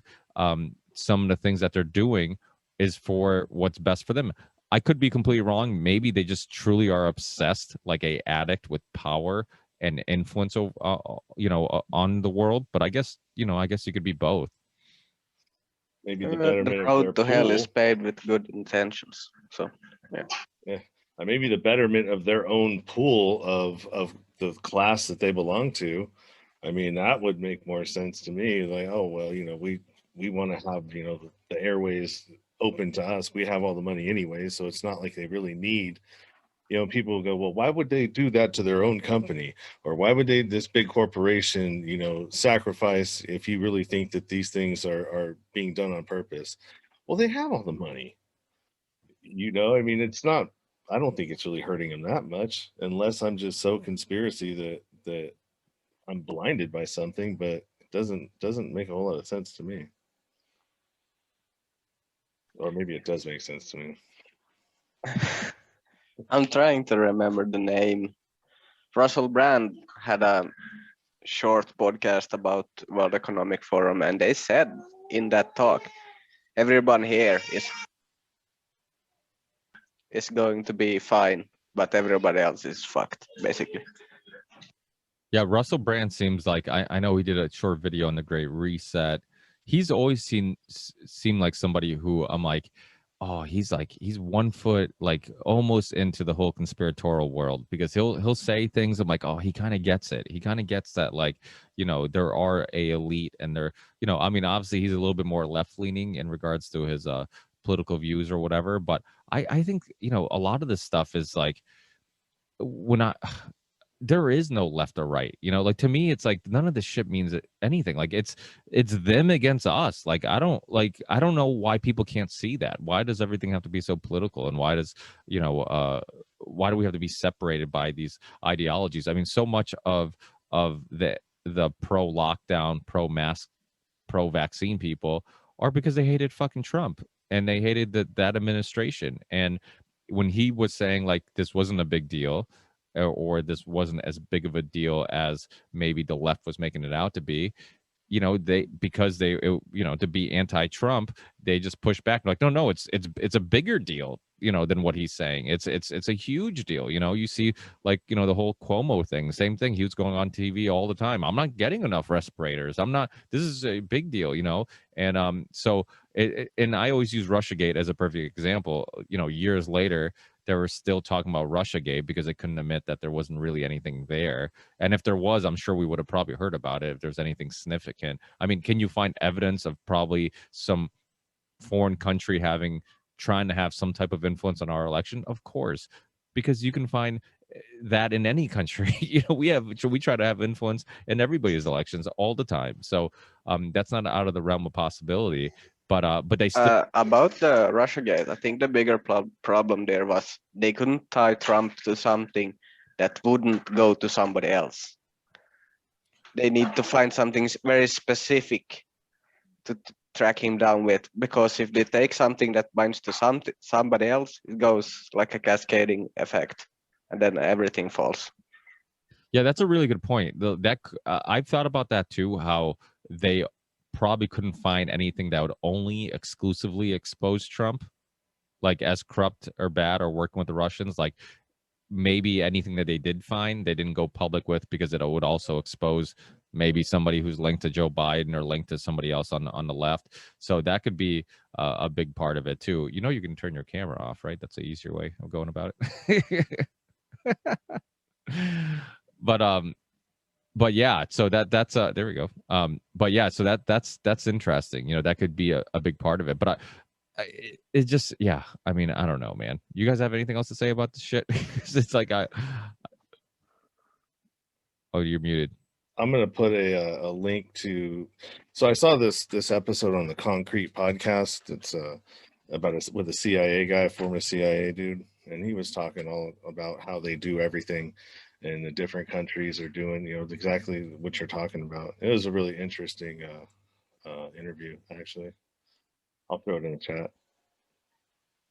Yeah, if you haven't seen the Untold History of the United States, it's really, really good. I mean, it's by Oliver Stone. It's super long, but it's really, really good. It really goes into the history of how, I mean, it just all the stuff that you're not told, you know. And one thing I love about Oliver Stone, he's kind of a mainstream historian slash filmmaker that goes down these rabbit holes, and he seems like, you know, he's another guy, you know, like Russell Brand or somebody else that's kind of in the mainstream, or now like even like Thaddeus Russell. We brought it, you know, Adam brought it up, Thaddeus Russell, somebody who's kind of more in the mainstream that is willing to kind of go down these rabbit holes. And I think after 2020, there's that's one thing that's kind of worked in our favor, is that it's kind of woken up a lot of people in regards to like how serious these issues are. Because I'm sure, you know, Matt, Sean, Ronnie, a lot of us have been preaching this stuff for a long time, and we've been researching this stuff for a long time, but a lot of people have been just going on with their everyday lives, and it hasn't really affected them. So it's like we're talking about like, oh, government overreach, if we're talking about big pharma's influence on the world, all this stuff, like people are just like, yeah, I get it, whatever, you know. But now, because it's like you can't ignore it, it's affecting your everyday life, it's affecting literally your ability to go leave your house and be with your friends and family and enjoy life to its fullest. I think people are becoming much more aware of it. Oh, we got somebody joining us really late. You know, it's funny. I always want to push back there, Ricky, so I'm not so sure. I don't think people are waking up. People are really, really deep in sleep. They're so far deep, at least here in Finland. It's crazy. You can't even talk to people. They are so deep in sleep, so it's pointless. Yeah, I don't know about Finland. I feel like in the US, a lot of people who never questioned things like vaccines and big pharma and a lot of this stuff are becoming much more aware of it. I think that for political reasons, it's pushed other people and maybe even more to the other, you know, direction, where maybe in some cases there are examples of people who didn't even care that much about the vaccine debate, but now because of the political because of their own political reasons, they're like pro-vaccine, you know, just because, you know, politically that's where they should be. So, you know, I think, yeah, both can happen. I've been doing shows on diet and nutrition and how the human body works and all the science of it forever. I mean, when I started my show in 2013, late 2013, early 2014, you know, I had people on like Dr. Gregory A. Smith. I had people on like Dr. Brzezinski. I had Mike Adams from Natural News. You know, I had, you know, so these are topics I'm very much aware of and I've been deep into. And I feel like I have, you know, above average knowledge and information in regards to like how the human body works, how the immune system works, diet, nutrition, naturopathic medicines, all this stuff. I've been deep into these topics for a long time. It's always been topics that I've enjoyed the most and try to learn the most about. So what's amazing to me is how many people I talk to now who will talk about viruses, immune systems, and vaccines and all this stuff, who who are unhealthy, never cared or knew anything about diet, nutrition, or taking care of themselves, and now they're talking to you like they know how the immune system works, or they're, you know, like, I'm wrong because of this or because of that. I'm like, you don't, like, these aren't even topics you know anything about. I'm like, you're trying to learn how the human body works from watching CNN and from some mainstream doctor. I'm like, how before all these topics became political, I'm like, how many of these rabbit holes did you really go down? How much information did you really consume? And I think all those people who were in that world prior to this, they could kind of pick out the bullshit a little quicker than other people, you know, because it's like, oh, I already know that, like, your best defense against a virus isn't a vaccine, it's your immune system. Like, I don't need the TV to, like, if the TV is only telling me to get vaccinated and they're not talking about my immune system at all, like, that's a fucking immediate warning that, like, hey, maybe, like, there's some agenda being pushed right now. So yeah, I mean, it's amazing how many people who don't know anything about the human body, vaccines, the immune system, are so quick to get the vaccine. They're so quick to just put their faith in big pharma, put their faith on, you know, the news. These are all organizations that we all can agree, or could have agreed on before 2020, were corrupt. You know, if you talk to the average person in you know, 2019, like, hey, do you think the media is slanted and is corrupt? Yes. Do you think they lie? Yes. Do you think big pharma lies? Yes. Do you think politicians are corrupt and whatnot? Yes. But now these are all the same people you're trusting with your health, and you're not asking questions, and you're not a little skeptical about, you know, why they're pushing certain things, or what, you know, what other agendas could be, you know, go happening right now and being pushed right now. So it's all fascinating. So I don't know. I should have had a question probably. That might I can. You started from me, so I can circle back. I think that's maybe better in USA because you are so fucking corrupt. Finland is the least corrupt country in this fucking world. So now when they're starting to get corrupt, people don't see it and trust the system. And you try to talk to them, like a link I had here. Our prime minister is at the World Economic Forum talking about this stuff. And if you try to tell them what the agenda about that is, they're like, no. And even if you show them the videos, they're like, no. So I don't know. I don't know how to get through the wall from not being super corrupt to now we are. So how to deal with that?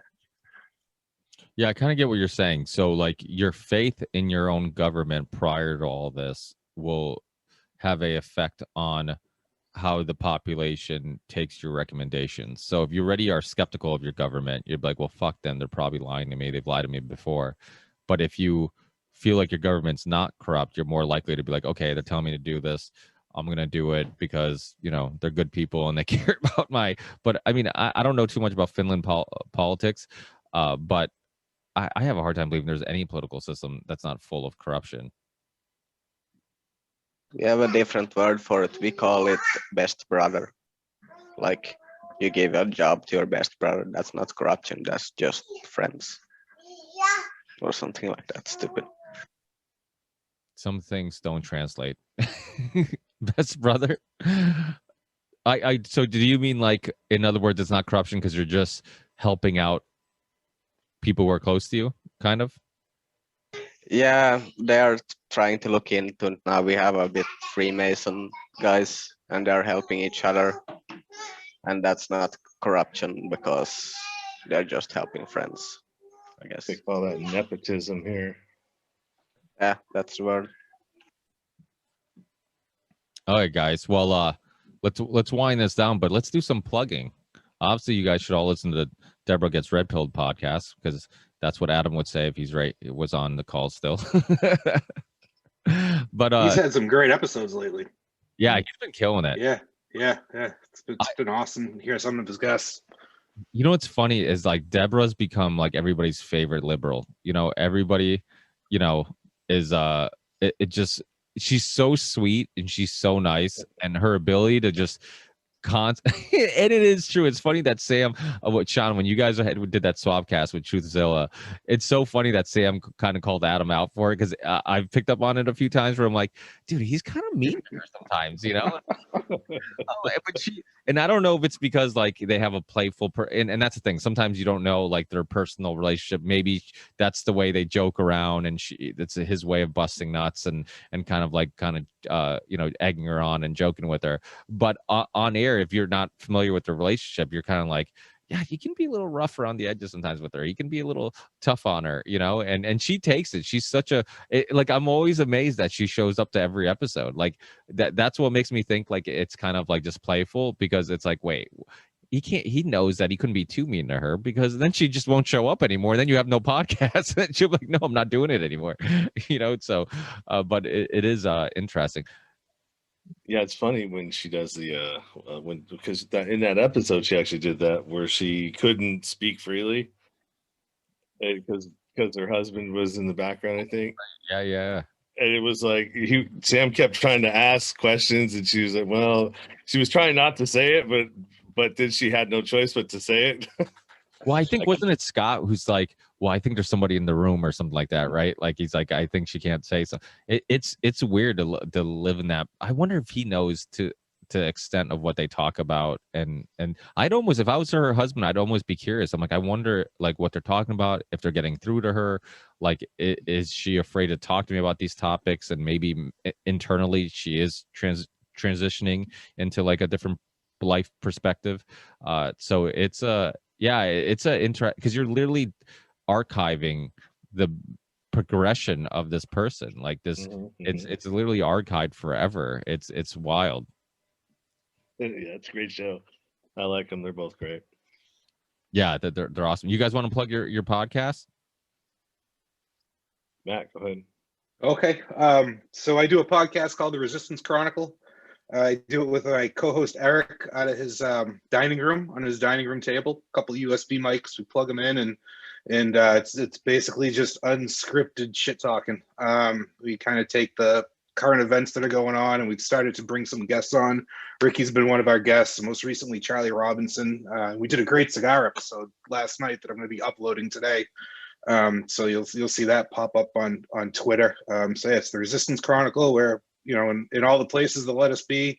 We got one strike on YouTube, so we'll see, you know, where that goes. But you know, we go up on Float. I post links there. Odyssey, we post it there. And what I'm planning on right now is for May, doing Liberty Month, because June is Pork Fest here in New Hampshire, which is the big libertarian festival, and it's about 2.5 hours north from where I am. So it's north of, if you know the geography of New Hampshire at all, you got the White Mountain National Forest. It's north of the White Mountain National Forest that they're doing a big week-long pork fest that they've been doing for a while, and this is the biggest one yet. I'm going to try and get up there for at least a day or two. And yeah, so May is going to be, you know, Liberty Month. So we got some folks coming on that are involved with Pork Fest, involved with New Hampshire and the Liberty community. May 7th, we got Etienne de la Botie coming on, and he's going to talk to us about what he had mentioned on a propaganda report about New Hampshire being the place for liberty, and how we're poised to kind of be, because of the Free State Project, a state that is able to kind of be in a good position to just, you know, say fuck it to all, and take our own stand, and become the catalyst of you know, the liberty movement within the United States. So we'll see how that goes. It would. So Richard Grove's been trying to get me to Pork Fest for years now, and he tells me it's a real great time. I believe even Ernest Hancock has been to a few of them. Yep. And because I think he's mentioned it to me. But isn't there some weird link between the Koch brothers and Pork Fest? I don't know. I'll have to look into that. I have no idea. Because I remember when I first looked into it, I think I found something in regards to that. So, but I mean, they are big in the libertarian movement, so I guess it wouldn't be too out of the realm of possibility that you know, they would fund it or have some link to it. And to put something together like that, you're gonna need some sort of financial backing. So if you pick, the lesser of any of the evils out there, right? You get the financial backing, and then hopefully when you get to Porkfest, you got all these different, cells of people connecting and getting together, and whatever was the catalyst for it, whether it's the Koch brothers or whatever corporation needed to back it, to put the funding into it. Maybe that just becomes, dissolved and just kind of an afterthought of the whole thing. And, it ended up bringing a bunch of people together. But I'm going to be going to some events here locally too. Manchester, New Hampshire and whatnot has some local little meetups that happen. So looking to meet the right people within, the area and hopefully bring them onto the podcast too. But yeah, May is going to be a good month on the Resistance Chronicle. Fingers crossed, everything works out. Yeah, and you've only been doing the show not too long, right? We've been doing it since November. We're I think 18 or 19 episodes in, and it started with me and Eric meeting up in a local Facebook group for our town, and we were kind of just talking shit, and then we started texting, and then what happened was he started getting in trouble with putting some stuff on Facebook, and he was getting 30 days. Finally, they ended up getting rid of him. But we had exchanged numbers and we kept the texting going. And I said, let's start a podcast. So the first day that we met was the first day that we ever recorded a podcast. So I knocked on his door, he answered it. We hooked up the computer and we sat down for the pilot episode. We were all over the place. I had no idea what we were doing. And we're still kind of in that situation now, but it's gotten a little bit better. Yeah, I talked about hating to hear yourself on podcasts. I mean, I hate going back and listening to the old ones. Sometimes I'm like, oh, let me suggest people go back and listen to this episode because it was a real good episode. And then I'm like, but I sound like such a fucking idiot. I'm like, so it is one of those things where like everybody, but that's something you hear commonly from every podcaster, that the first, couple episodes or sometimes even the first year or so, it takes some time to kind of figure out what you're doing or which direction you want to go or which format you're going to have. And I used to do the intros when the guest was on the show, and that didn't work for me. Some people are really good at that. I couldn't do it because for me, I always had this balancing act of like, oh, okay, I want to have the intro long enough where I show appreciation to the guest for coming on. So it's like I want to hype them up and be like, listen, like here's all the great things they've done and all the great work. But then I'm like, now I'm spending a lot of time fucking talking and with a giant intro instead of just getting in the conversation, and I'm making this guy sit here and listen to me, ramble on. So it was this balancing act. So I'm like, fuck it, I'm just gonna do the intros afterwards. So that seems to work best for me. But I know everybody's different. Some people, I mean, Greg Carlwood kills his intros and he does it with the guests, right there, that he's like known for his intros, so it's, some people can do it. Some people kill it. For me, it was different. I even did a part, my podcast thing where I was at the end of the show, I would ask each guest like the same 5 or 10 questions, whatever it was. Just I was giving it a try, just seeing like if it was going to work, if it wasn't going to work, if I was going to enjoy doing it or not. And I did that for a little bit. Then after a while, I would, especially the longer conversations, I would be talking to somebody for 2 hours, and I would be like, okay, well, we've been talking for a while. See you later. And I'm like, oh, I didn't ask them the questions. And I'm like, oh, fuck the questions. I'm like, so it's like you're just constantly trying to figure out what works best for you. So that's kind of the fun part of doing the show. It's like you just have to hit record and just do it. And then you just kind of, see what works and what it's almost like a comedian. Like you have to go on stage and you don't know if it's going to work or what's not going to work. You don't know what your style is. You're going to figure it out as you go. So that's kind of similar to podcasting. It's therapy, number one, and it helped me get over a big social anxiety of I never met this guy before, and I knock on his door, go into his house. I don't know if he was a nutcase or what. We've only talked through text, and it turned out we hit it off, and we're good friends now. That's awesome. Yeah. What's up, my friend Elias? Hey. No, not much. Yeah, sorry, but I thought it was started 7, but I missed it. So. Well, you've been on before. What country are you calling from? Sweden. Oh, so we got Ronnie from Finland. We got Hey, Elias. Hey. I used to live in Finland, in Kokkola, for 2 years. Superfan. Jag är 30 kilometer bort. Alltså, vart bor du? Utanför Oh, wait. Jakobstad. Ah, okay, yeah. Sorry. Oh, wow. No, Yeah. no, I love hearing other languages. I'm super intrigued. Yeah. Oh, So yeah, you guys nice. speak the same language? Yeah, I'm a Swedish speaking Finn, so.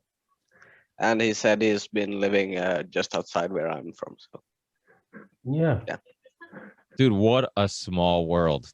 Yeah, that's Yeah, yeah. Oh, that's hilarious. Yeah. Yeah, it was pretty. No, not that far. I guess in the middle of the country, maybe. It felt it's, like it I was don't know miles. So No. 30 kilometers. What's that in miles? 3? I don't know how Yeah, you translate it. but I I have mean, no like idea. in Finland, because it was extremely cold, but it's not that far up. But it's the coldest I ever felt. It was And one in the middle. A in the few, middle. Yeah, yeah. like an hour from the where the Arctic Circle starts. Oh, So yeah, okay. we're pretty far north. Yeah. That's awesome. That is Yeah. that is hilarious that you guys just happen to be on the same show at the same time. Yeah. I guess you all talked about because I heard about is it president the woman who wanted to have even stricter lockdowns in Finland, but she didn't get it through. Yeah, I can't. We didn't really talk about it. I just linked it. That's so stupid. They tried to bring the lockdowns here in Finland. Then some lawyers said it's not constitutional. So they Yeah. tried to change the constitution, and that failed. And now they're opening up. So I'm like, what happened? Yeah, that's good. Yeah, but It's is so it? stupid. They're trying. Yeah. They tried to do the things you guys in USA are doing. They failed, and now Yeah, we're yeah. opening up. So Yeah, they're a bit late. It's a strange. It's almost like a comedy. It's a bit too strange. Isn't she linked to World Economic Forum directly also? yeah, she's there Oh, trying to sell her pussy every fucking weekend. okay. Is there That's video? like, I'm kidding. yeah, I had the picture in my head that the ball is in the catcher's glove and they're swinging now. That's how late they are. Yeah, it does seem like that. Hey, well, if you guys ever want to start a Swedish Finnish podcast, you guys should hook up, huh? Yeah, yeah. Mhm. Yeah. I don't know if I'll. I think different people are good at different things. Maybe, but I've been wanting to do maybe like a magazine or fanzine style, old school, just print and like have that letter press and nice stuff and interviews and just send around by mail. That would be nice, but that's more. It's not possible right now, and I don't know. I would need other people to do interviews, or if I could, but that would be just something I would like to do.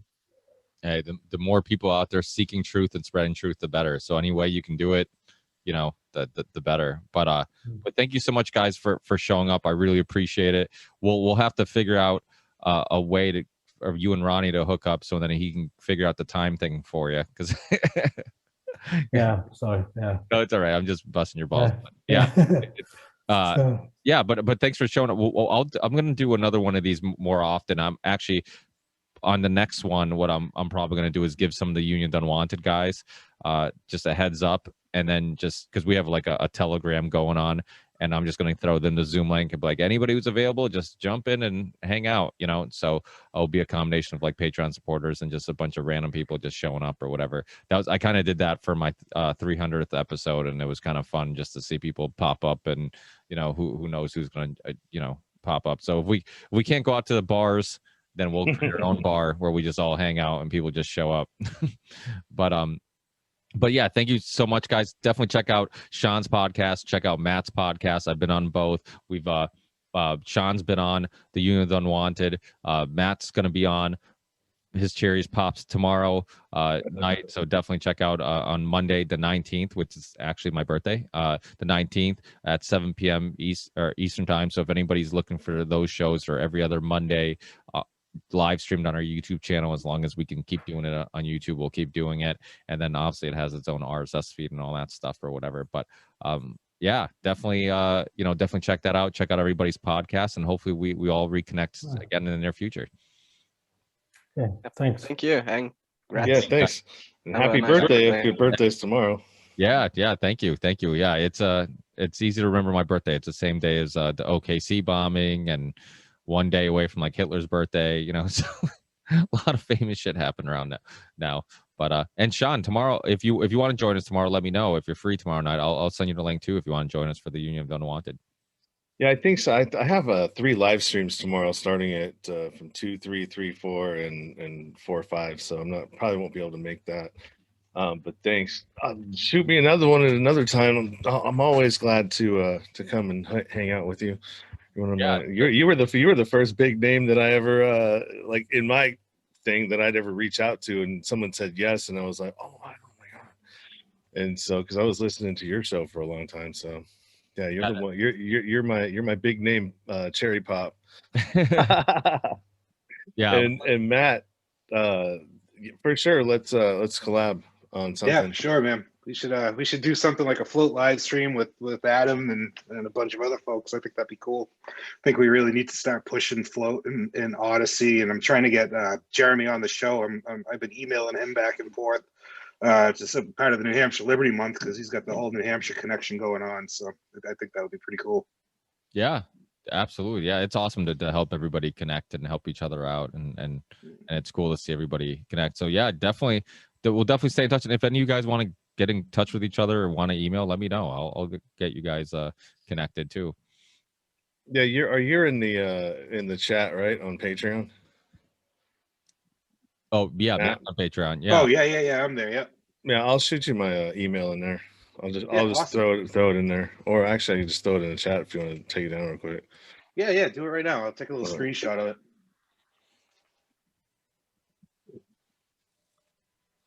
it. Pack away at the computer. That's all right. Or if you want, I'll connect you guys via email if you want. If it's easier that way. Oh, that'd be perfect. Yeah, I'll email Sean. Yeah. I'll just CC both you guys in the email, and that way you both are connected. There you go. Oh, that'd be awesome. Thanks. You're the man, Rick. Yeah, well, that's what I try to do. Bring everybody together. Strength in numbers. But thanks, guys. Hey, enjoy the rest of your weekend. And like I said, hopefully I'll see you tomorrow, Matt. And I'm sure I'll see Sean sometime in the near future also. Keep up the great work, guys. All right. Thanks. You too, buddy. Awesome, Ricky. Hey, take care. Take it easy. Nice to meet you, Sean. Yeah, you too, Matt. See you, man.